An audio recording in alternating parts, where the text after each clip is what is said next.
മുട്ടുമുറിഞ്ഞ് ചോര ഒരുക്കിയായിരിക്കും. ഇനി എന്ത് ഭാവിച്ചാ നീ ഇത്? വേണ്ട, പ്രദർശനമൊക്കെ നിർത്തിക്കോ. വന്ദന, എഴുന്നേക്ക്, നമുക്ക് പോവാം. വേദന സഹിക്കാൻ വേണ്ടി മുട്ടുകാൽ പ്രദക്ഷിണം നിർത്തണം. അതിന്റെ പേരില് ദൈവകോപം ഒന്നും ഉണ്ടാവില്ല. മുട്ടുകാൽ പ്രദക്ഷിണത്തിന് പകരം അടിപ്രദക്ഷിണം ചെയ്താലും മതി. വന്ദന, പറഞ്ഞത് കേട്ടില്ലേ? നമുക്ക് സൗകര്യം പോലെ വന്ന് അടിപ്രദക്ഷിണം നടത്താം. എഴുന്നേറ്റ് വാ.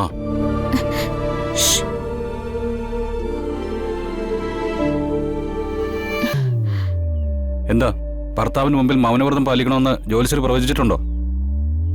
വാ തുറന്ന് മിണ്ടിക്കൂടെ നിനക്ക്?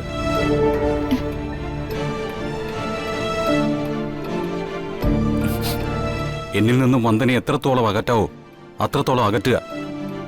മാനസികമായും ശാരീരികമായും നിന്നെ എത്രത്തോളം പീഡിപ്പിക്കാമോ അത്രത്തോളം പീഡിപ്പിക്കുക.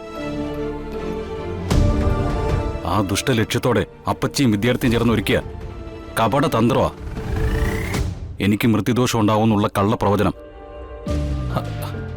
വന്ദന, അത് വിശ്വസിക്കരുത്. മുമ്പും നമ്മളെ തമ്മിൽ വേർപിരിക്കാൻ കള്ളപ്രവചനം നടന്നിട്ടുണ്ട്. ആ ജ്യോത്സ്യനെ കൊണ്ട് തന്നെ ഞാൻ സത്യം പറയിപ്പിച്ചിട്ടുമുണ്ട്.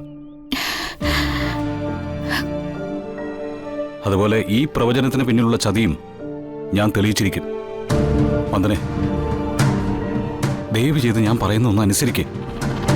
ഈ മുട്ടുകാൽ പ്രദർശനം ഒന്ന് അവസാനിപ്പിക്കേ. സ്വന്തം ഭർത്താവല്ലേ പറയുന്നത്, അനുസരിക്കൂ കുട്ടി. അവരവർക്ക് ചെയ്യാൻ കഴിയുന്ന കാര്യങ്ങളെ ചെയ്യാവൂ. ക്ഷമിക്കണം, ഇത് ഞങ്ങളുടെ കുടുംബ പ്രശ്നത്തിനുപരിയായി എന്റെ വിശ്വാസത്തിന്റെ പ്രശ്നമാണ്. എന്റെ ഭർത്താവിന് മൃത്യുദോഷം ഇല്ലായിരിക്കാം, പക്ഷെ ഉണ്ടെന്ന വിശ്വാസത്തിലാണ് ഞാൻ വഴിപാട് നടത്തുന്നത്.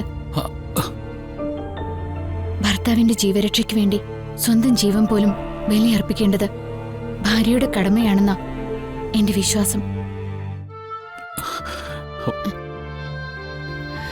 സർവ്വതും ദൈവത്തിൽ സമർപ്പിച്ച് നടത്തുന്ന വഴിപാട് പൂർത്തിയാക്കാമെന്ന വിശ്വാസമുണ്ട് എനിക്ക്. ആ വിശ്വാസത്തെ ചോദ്യം ചെയ്യരുത്.